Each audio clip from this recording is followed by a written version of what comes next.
एक बहुत बड़ी हीरोइन ने भी राज्यसभा में बयान दिया है और उन्होंने कहा है इनकी हकीकत लोग नहीं जानते हैं। मैं उस महिला का नाम उन आपसी जो मेरे उनसे रिश्ते हैं उस वजह से नहीं लेना चाहता। एक बहुत बड़े अभिनेता की पत्नी है वो। अभिनेता बहुत बड़े स्टार थे, अपने सुपर हिट स्टार थे। उनकी पत्नी ने मुझसे साल डेढ़ साल पहले मिली थी, मुझे बॉम्बे में बुलाया। मैं उनको जानता नहीं था। उन्होंने मुझे बताया मैं फला फला की पत्नी हूं, कुछ विषय पे बात करना चाहती हूं। अशोक जी इसलिए बता रहा हूं, उन्होंने मुझे बताया बहुत बड़े घराने की है, पंजाब की है।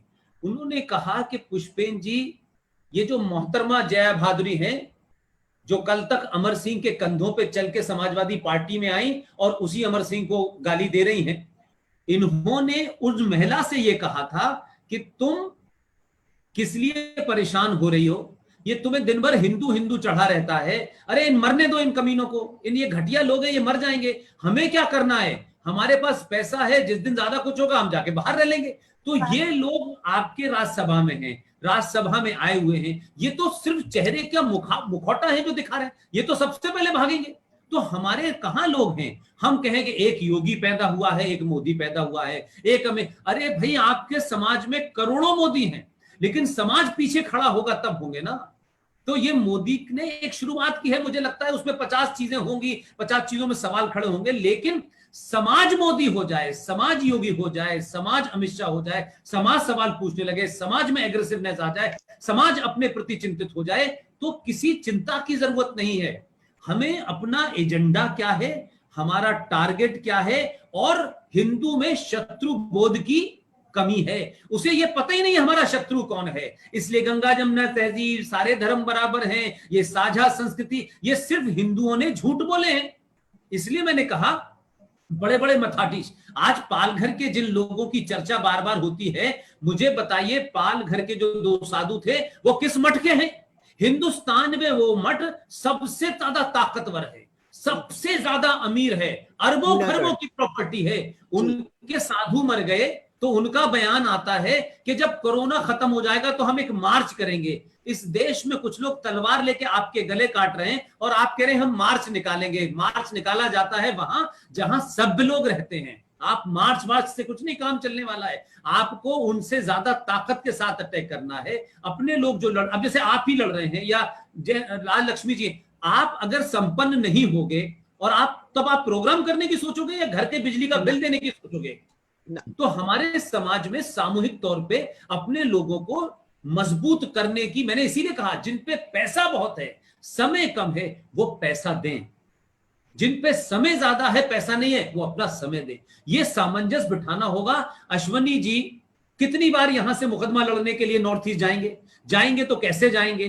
ट्रेन में जाएंगे, एक दिन मार दिए जाएंगे, पता नहीं चलेगा। तो मेरा कहना है कि हम सबकी जड़ में पैसा है, वो पैसा हर एक की कमी है और पैसे के कारण वो जूझ रहा है, इसलिए उसकी उसकी उसकी धार कभी कम होती है, कभी ज्यादा होती है। अब कोई पैसा देना नहीं चाहता, सब ये चाहते हैं कि भगत सिंह पैदा हो पड़ोस में, हमारे यहां ना हो। अश्वनी जी करें मर जाएं, पुष्पेन जी करें मर जाएं, आरएसएन मर जाएं, कोई दिक्कत नहीं है, लेकिन हम नहीं करेंगे।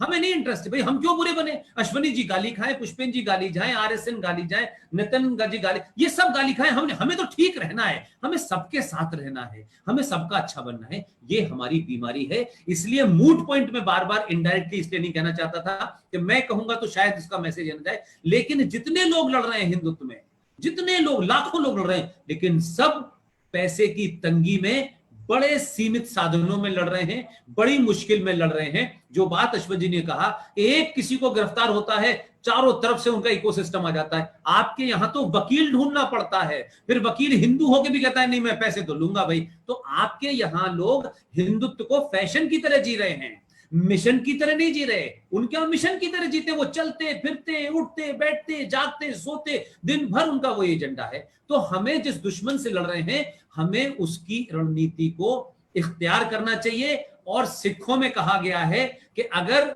खुद कुछ नहीं कर सकते तो दूसरे से सीख लो। तो अगर आपको नजर आता है कि दुश्मन ये कर रहा है, तो दुश्मन से ही कॉपी कर लो, कम से कम कोई नई रणनीति नहीं है तो उससे कॉपी करके उस रणनीति से। तो that is my point sir, कि मैंने कहा कि आप इसको आइसोलेशन में ना देखें। दिस यूपीएससी इज नॉट कि सिर्फ अगर आपने इसको रोक दिया तो सब रुक जाएगा भाई। मैंने इसीलिए अपनी बातचीत में, अगर आपने थोड़ा सा ध्यान दिया हो, कि मैंने 1920 से लिया मामला, 1920 से लेके 2020 हो गई, ये 100 साल का वक्फा मैंने इसलिए कहा कि आप कहां से चले थे और कहां आ गए। और इस पूरे 100 साल में आप सोते रहे, आपको अपनों, मेरा, तेरा, अगड़ा पिछला इसमें लगे रहे, इसलिए आपने कभी रियल प्रॉब्लम की तरफ ध्यान ही नहीं दिया। या हमारी मानसिकता ये बना दी गई है, जैसे मैंने शुरू में कहा ना कि लार्जली सनातनी समाज जो है ना, वो झूठ सुनना और झूठ बोलने में उसको मजा आता है। झूठ बोलने में फायदा यह रहता है कि उसको खुद कुछ नहीं करना, और झूठ सुनने में यह होता है कि उससे किसी को नाराज नहीं होना। ये दो चीजें उसके अंदर बीमारी हैं। कोई झूठ बोल रहा होगा तो उसको टोकेगा नहीं, वो तो कहेगा यार क्या फायदा यार, खामखा उसको नाराज करो, वो बोल रहा है तो बोलने दो, क्या दिक्कत है। और दूसरा ये समझ जाता है कि ये झूठ सुनता है इसको। तो आपको मैंने कहा कि पहले एकेडमिक इंटेलेक्चुअल हुआ, एकेडमिक आपके यहां जिहाद हुआ, एकेडमिक टेररिज्म आया, हिस्टोरिकल आया, इलेक्शन के थ्रू आया, संविधान के थ्रू आया, फिर जुडिशरी के थ्रू आया। जुडिशरी अगर भारत की ये कहती है कि कश्मीर में 5.5 लाख लोगों को उनकी पूजा पद्धति की वजह से निकाल दिया, 2,500 लोगों की हत्या कर दी गई, तो जो कश्मीर से बेचारे विस्थापित यहां आए, उसमें सुशील पंडित तो ललित अंबरदार जैसे लोग जब सुप्रीम कोर्ट में जाते हैं और ये कहते हैं कि माय लॉर्ड, जो हमारे बाप दादा बहन बेटी की इज्जत लूटने और हत्या करने वाले जीवित घूम रहे हैं श्रीनगर की सड़कों पे, आप इसको इशू को टेकअप कीजिए और इस पे इंक्वायरी की। तो सुप्रीम कोर्ट की मक्कारी, मुनाफिकत, आप ये देखिए कि ये सुप्रीम कोर्ट 150 साल पुराने राम मंदिर के मुद्दे को सुन रही थी। उसमें खुद इसने कितनी बार अड़ंगे लगाए।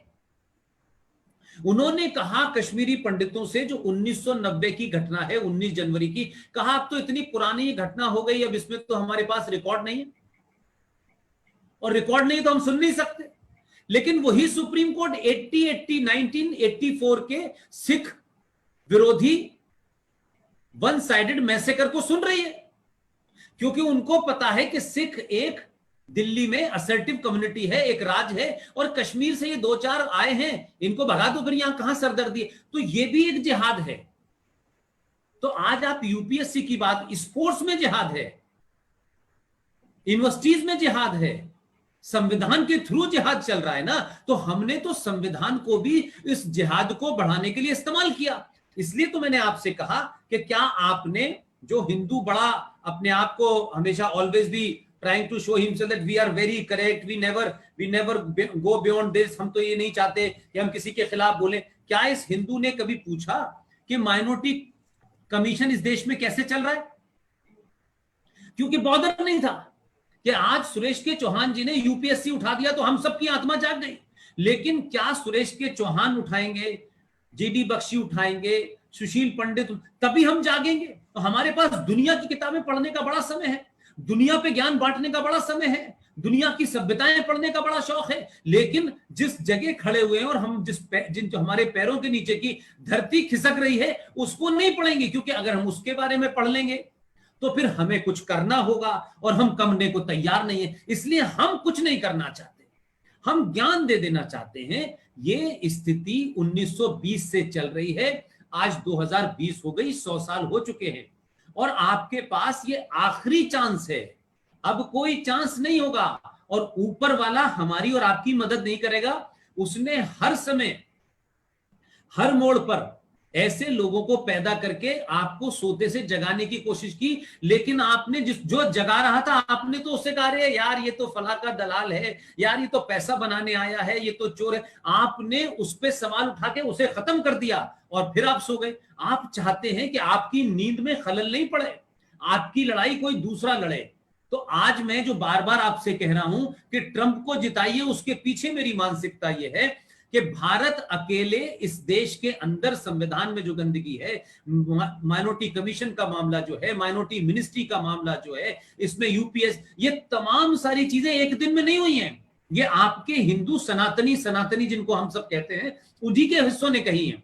आज वो आपको इसलिए तकलीफ दे रही हैं कि आज वो लोग जो बड़े सेकुलर थे, आज उनके घर में भी मामला प्रॉब्लम हो रही है। तो अब आप इतनी देर में चेते हैं, तो कोई एक मामला नहीं है, ये चलेगा। और अभी तो बहुत सारे जहाज छुपे हुए जो आपको नहीं पता चला। इसीलिए मैंने कहा कि जुडिशरी में जो, मैं जब यूनिवर्सिटी में पढ़ता था और उस जमाने जब ढाबों पे रात में बहस में बैठता था, उस जमाने, आई एम टॉकिंग अबाउट 84 85, उस जमाने वहां ये डिस्कशन होते थे कि हिंदुस्तान में अगर जुडिशरी एक ऐसी चीज है जिसके ऊपर ना हिंदू सवाल उठा सकता है, और मुसलमान ने अगर सवाल उठाए तो एक जो सेनर एलिमेंट है, जो सेकुलर हिंदू है, वो भी हमसे नाराज हो जाएगा। उस जमाने मुझे याद है, when I was doing graduation, the final year of my graduation, उस वक्त ये कहा गया कि भाई हमें किसी तरीके से कोर्ट के अंदर वकीलों की गिनती इतनी भरनी चाहिए